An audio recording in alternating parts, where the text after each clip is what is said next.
I've had a few ladies ask me to do a short video on the patching, so I've just prepared this body side here. First of all, the base, the fabric patches that go towards the base, you just need to overlap them so that they will go over the wire at the base. So do that all the way around. Probably bigger patches lower down, which gets you used to doing the patches anyway. But as you get closer to the neck and the head, you obviously have to have smaller patches because they've got to go around the curve. So you would shape them a little bit. And under the chin, I think if I just take that off, you'll be able to see what I've done. So I've got a very nice, easy to sew fabric tweed that will go into the neckline. I've just nipped it there, and obviously then that would have to be covered up with another patch, and on the same side and the other side as well. So you just have to mould it around there. And to do the stitching on the base, in fact most of it, I use a straight needle. This is 2.5 inch, quite a nice eye. But where you've got underneath the chin, it's always useful to have a curved needle to get under that area there. I've stitched these on roughly, well, all my stitching is rough to be honest.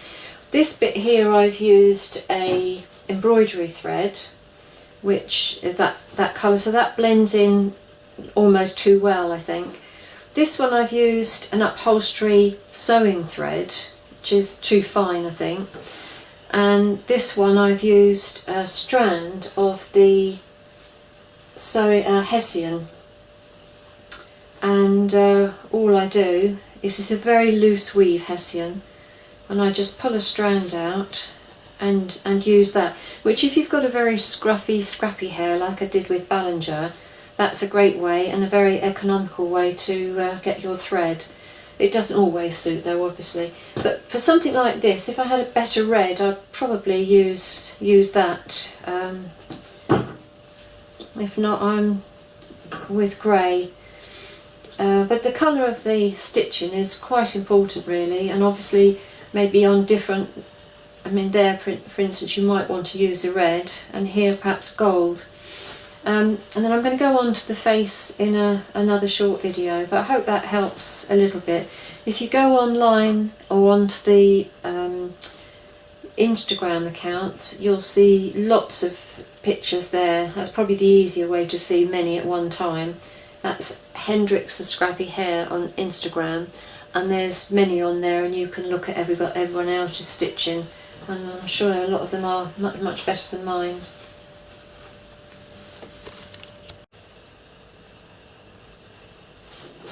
I just wanted to show you how I do some of the hare's noses. First thing to do, and this is all tacked because this isn't going to be a proper hair, this is purely for doing the video.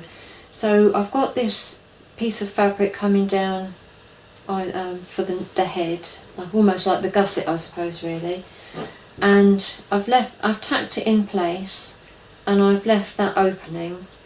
So this really gives him the sort of more pronounced nose, and it can be as pronounced as you like.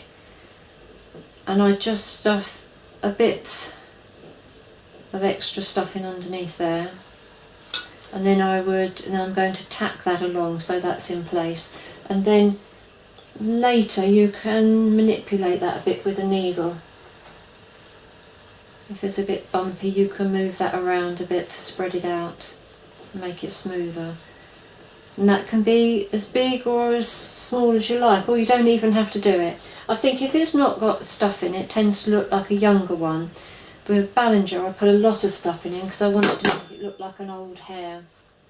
So I'm going to tack that now, and then we'll do the other side bits.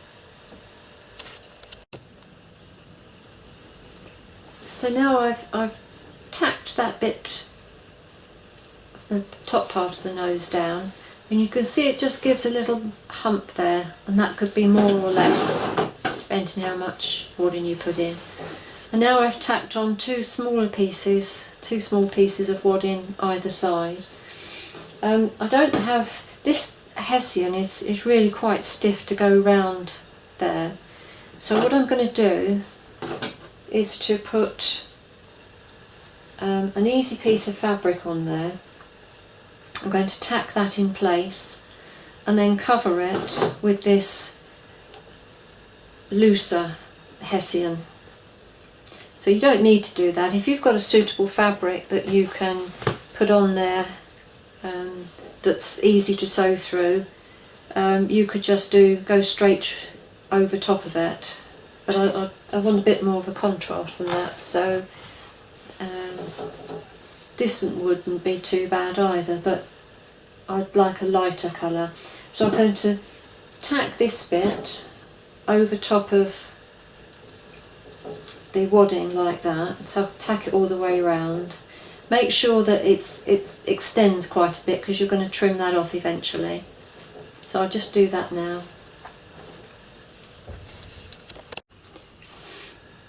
So now you can see that I've tacked all the way around these little lumps of wadding, and the next thing to do is to put a little piece of wadding underneath where his chin would be.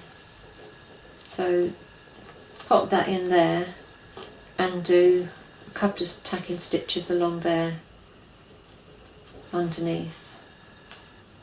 At this point you could cover this with your hessian.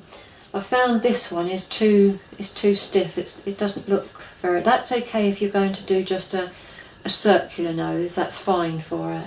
But to go over this curved area, it's not quite flexible enough.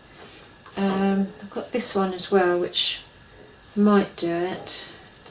I think that one probably would be alright. Or say you can just leave it like that and do your embroidery, your chain stitch around there. I think for the purpose of this video, and this isn't a real hare I'm making, I'm just doing it to show you how to do the nose, or one way of doing the nose. I think I'm going to embroider that now. So I shall be going to embroider down here and up round there, and then obviously down that bit. And that will have to be tacked into place underneath. I'll do that now.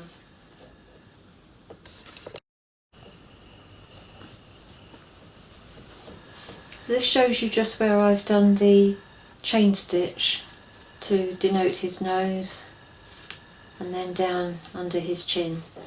So what I'm going to do now is to use a thread that's this sort of colour, so you won't see it very well, to secure it all the way around the outside, and then trim it back to the stitching.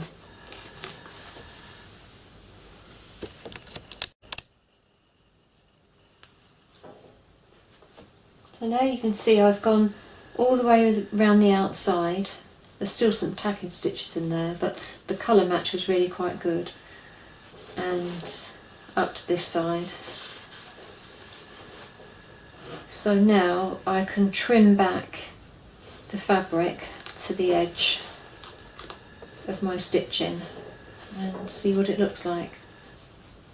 I don't know if I told you, but for this I've used hessian. So I've trimmed it off now, the edges around to where I've stitched it in place, and then you'd need to finish off the head in the normal way, obviously with extra patches, but it just gives you an idea of how I've done the nose on a few of mine, not all of them. Some of them I just done with the hessian and embroidered the nose on, so it's up to you, and I would suggest you look on Instagram and look at other people's noses, because they all differ and they all look great, but this is just one version.